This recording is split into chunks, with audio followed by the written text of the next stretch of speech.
हाँ, नमस्कार, जय हिंद, वंदे मातरम दोस्तों। मेरे भाइयों, आप लोग कैसे हैं? उम्मीद करते हैं कि सभी लोग ठीक होंगे और सभी तक लेटेस्ट अपडेट चैनल के माध्यम से दोस्तों आप लोगों तक पहुंच रही होगी। हाँ दोस्तों, हम पहले भी आपको अपडेट प्रोवाइड करते रहे हैं चैनल के माध्यम से, और जब जब हमें समय मिलता है तो हम आप तक जो भी खबर होती है, लेटेस्ट अपडेटें, वो लाने की कोशिश करते हैं।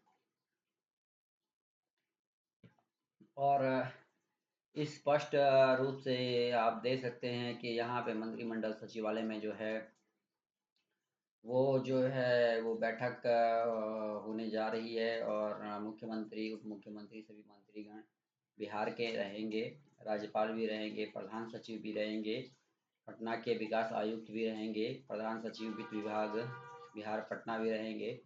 निर्देशानुसार यहाँ पे तारीख दी गई है कि 17/6/2025 यानी मंगलवार को पूर्वाह्न 10:30 बजे से ये बात कही जा रही है कि मंत्रिपरिषद की जो बैठक है मुख्य सचिवालय स्थित मंत्रिमंडल कक्षा पटना में होगी। तो यहाँ पे आप देख सकते हैं दोस्तों, स्पष्ट रूप से लिखा है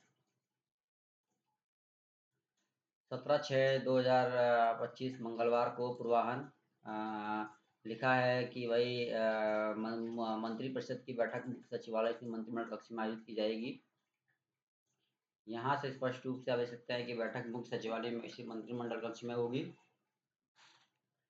और यहाँ एक बात याद रखना दोस्तों, यहाँ पे कि भाई पूरी अपडेट दे दी गई है। मंत्रिपरिषद यहाँ पे सब कुछ तमाम बातें लिखी गई है। पुलिस उपाधीक्षक होंगे और सचिवालय के मुख्य सचिव होंगे, मुख्यमंत्री के प्रधान सचिव होंगे, सचिव बिहार पटना के होंगे, कनीय विद्युत अभियंता होंगे, विद्युत कार्य प्रशाखा होंगे। ये तमाम लोग होंगे। इसका इंतजार हमें लंबे अरसे से था कि भाई कैबिनेट की बैठक हो, क्योंकि दो मुद्दे बहुत गंभीर हो चुके हैं बिहार में। एक है नियोजित शिक्षकों का जो सैलरी का मुद्दा है, कि पटना हाई कोर्ट के एक अच्छे आदेश के बाद भी कहीं ना कहीं अब कुछ आगे हो नहीं पा रही है प्रक्रिया जो है वो रुकी हुई है। तो उम्मीद हम यही लगा रहे हैं कि भाई जो कैबिनेट की बैठक हो उससे कुछ सकारात्मक देखने को मिले।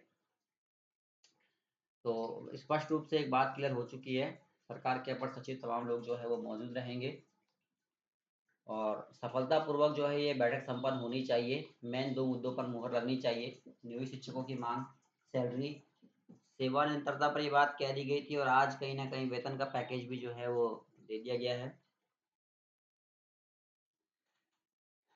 तो जो नियोजित शिक्षक थे वो लंबे अरसे से विद्यालयों में कार्यरत हैं और विद्यालयों में अपनी सेवा दे रहे हैं। उन सभी की ये मांग मांग रही कि जो जो भी नियोजित शिक्षक हैं, जो मैं आपको बता दूं कि जो भी नियोजित शिक्षक हैं उनका जो सैलरी पैकेज है वो कहीं ना कहीं यहाँ पे जो है वो बढ़ाया जाए। साथ ही साथ दूसरा मुद्दा गंभीर है जो न्यूज 18 बिहार झारखंड पे काफ़ी प्रमुखता से जो है उठाया गया था। और मुद्दा क्या गंभीर है वो मैं आपको बता दूं।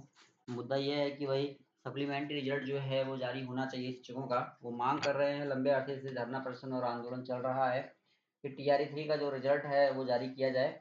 और अगर किसी प्रकार से TRE 3 के रिजल्ट को जारी करने में किसी प्रकार की कोई अनुशंसा, कोई समस्या होती है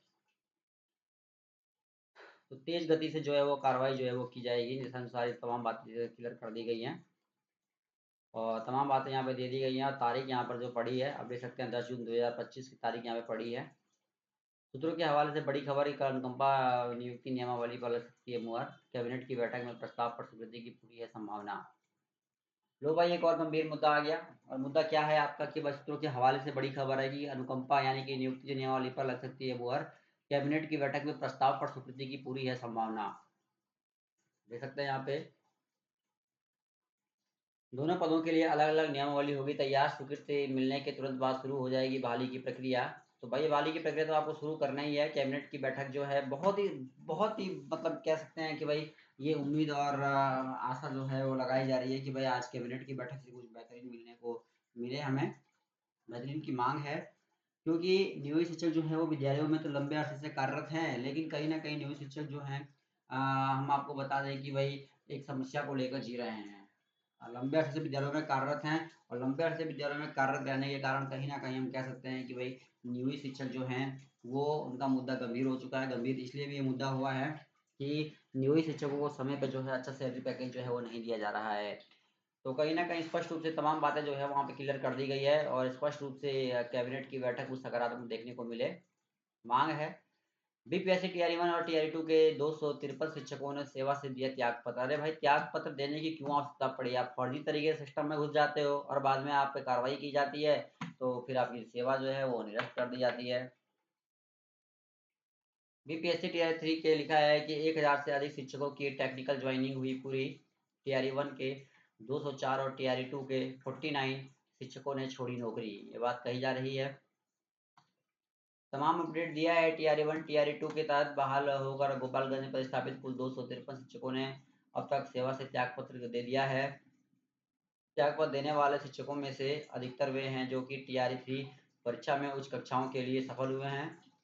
इस बार उन्हें गृह जिला यहाँ पे लिखा है कि नज़दीकी विद्यालय में पदस्थापना मिलने से उन्होंने पुराने पद में त्याग पत्र दे दिया है। कुछ शिक्षक ऐसे भी हैं जो बिहार से बाहर के रहने वाले थे।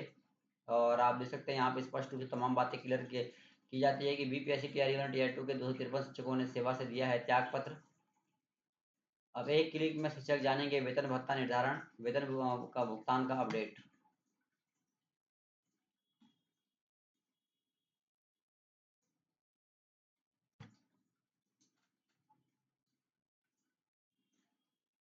वेतन भत्ता में वृद्धि संधारण की स्थिति को कर पाएंगे ऑनलाइन सर्च, आप देख सकते हैं। यहाँ पे लिखा है कि विभाग ने अब केवल HRMS human resource management system portal के ही माध्यम से शिक्षक शिक्षिकाओं के सभी प्रकार का भुगतान करेगा।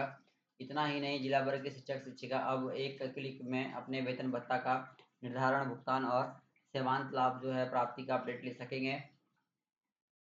अपर मुख्य सचिव डॉक्टर एस सिद्धार्थ के अनुसार इसकी पहल अब अनिवार्य की गई है ताकि स्कूली शिक्षक शिक्षिका और प्रत्येक शिक्षाकर्मी के वेतन भत्ता और अन्य मद के भुगतान की प्रक्रिया को पारदर्शी बनाया जा सके।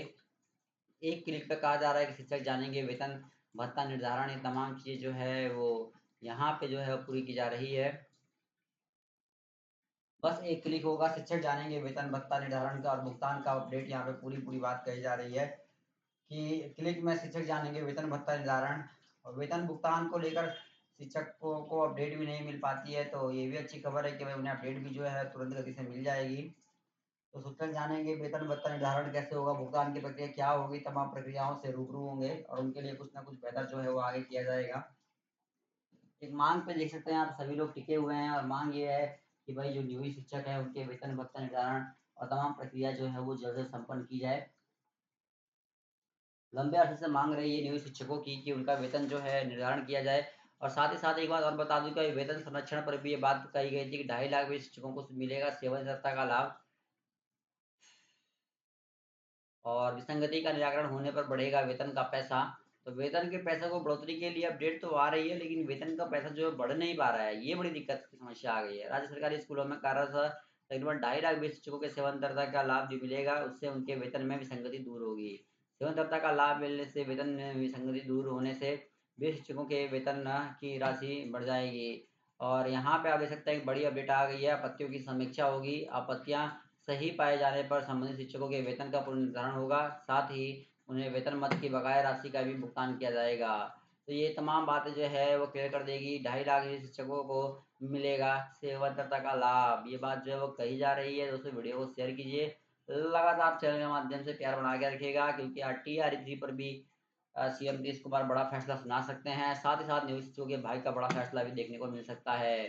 तो कहीं ना कहीं आप देख सकते हैं दोस्तों कि स्पष्ट रूप से तमाम बातें यहाँ पे क्लियर की गई। सेवानिवृत्ता के बाद अर्जित अवकाश, चिकित्सा अवकाश आदि का लाभ भी मिलेगा, ग्रेच्युटी भी मिलने का रास्ता होगा साफ। सदन शिक्षा मंत्री के लिए एक बयान प्रक्रिया होगी तेज। और वीडियो को शेयर कीजिए, प्यार बना के रखिए वीडियो में। धन्यवाद, जय हिंद।